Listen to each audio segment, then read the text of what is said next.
an idiot.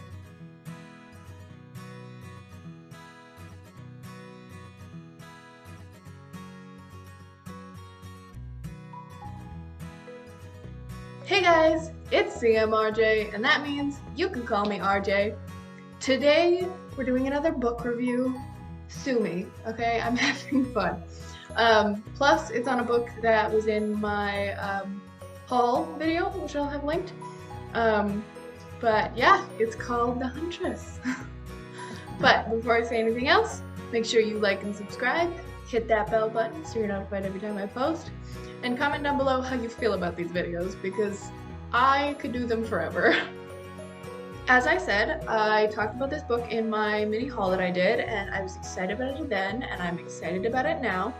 The three main characters are Nina Markova, who's a part of an all-female group of bombers called the Night Witches, Ian Graham, a writer turned Nazi hunter, and Jordan McBride, who's a protective 17-year-old aspiring photographer. These three storylines come together to make a story.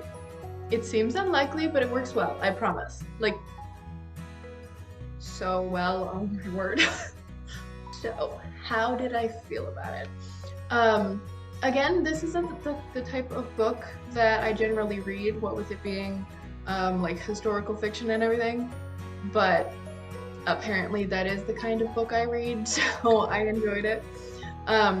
It's set in the time after the Nazis and World War II and everything, like the 1940s and 50s, so that was really fun, really interesting, puts a different spin on things, obviously, because of the different times.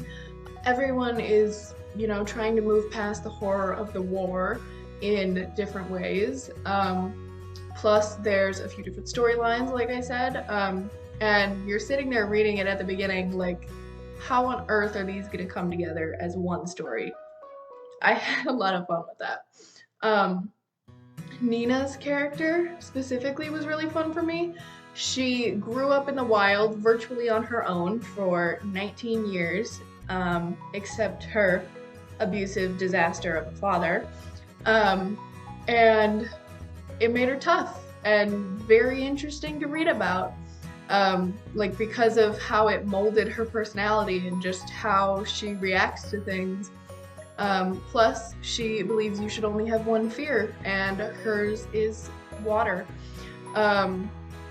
For her, the opposite of that is the sky, so that's where she feels at home.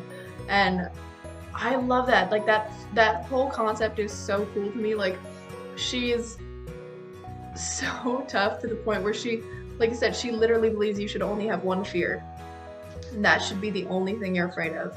And she knows what hers is, and she's okay with that, and she gets as far away from it as possible. And I just thought that that was a really interesting, like, way to look at it. Be like, this is my one thing that I'm afraid of, and that's okay, but it can stay over there. Like, I just thought that was really interesting. Jordan, to me, feels like a pretty classic teenager. And like, not necessarily in a bad way, but it just wasn't as exciting to me as it could have been. She's protective of her single dad, but she wants him to have some more love in his life. She knows what her dream is, just not really how to get it. No one really takes her seriously. Her story was interesting, and I like the way that she thinks, but overall, her personality was a bit, like, lacking to me. That's kind of rude, because like I said, her story was interesting, and I like the way that she thinks. I don't know, I didn't love something about her. She just wasn't as exciting as she could have been. Her character does get more interesting as the story progresses, but I don't know, she just kind of started out a little bit vanilla. I don't know. Okay, then we have Ian. Okay, his backstory is really interesting. A classic, like, you killed my family, I'm gonna kill you and everyone like you. but I still liked it. I mean, I like that trope. It makes for an interesting character, like the type of internal or external argument with yourself about like justice versus revenge type of thing. So that was kind of fun. Plus, he used to be a writer, which I appreciated just because that's interesting. His aspect of the story was very like crime mystery type, which was really interesting. And I appreciated that it was part of a story that wasn't completely about that, because I'm not a huge fan of like crime type genre, I guess. But I just really love how all of the stories came together. It's really fun. However, will say I'm an idiot. So I didn't get it right away when some of the storylines collided. But that's on me.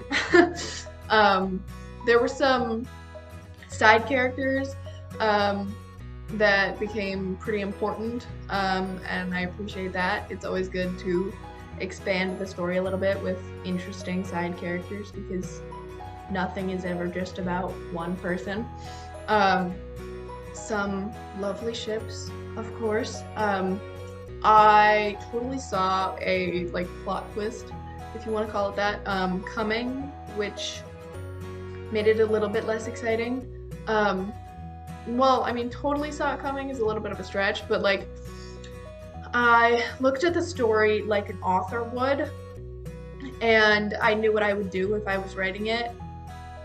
She did that, so that was a little bit disappointing because I knew what was gonna happen and then it did, but you know, you can't have everything. It was really well written though, like the way that she led it up to that, well, with how like the storylines came together and like all of the planning for that and the explanations for everything. It was all pretty impressive in my mind. Obviously I'm not real hard to impress if the book is good, but she did a really good job, like just with like foreshadowing and like little bits of information that you maybe could have figured it out beforehand, or you know, you look at it like an author and go, oh yeah, that's what I would do, and spoil it for yourself, but that's fine. But I appreciated how she did that. She did that well. Well, that was my review of The Huntress by Kate Quinn. It was interesting, confusing, but I liked it. Well, that's all I have for you today. Come back next Thursday for another video. Catch you later. Bye.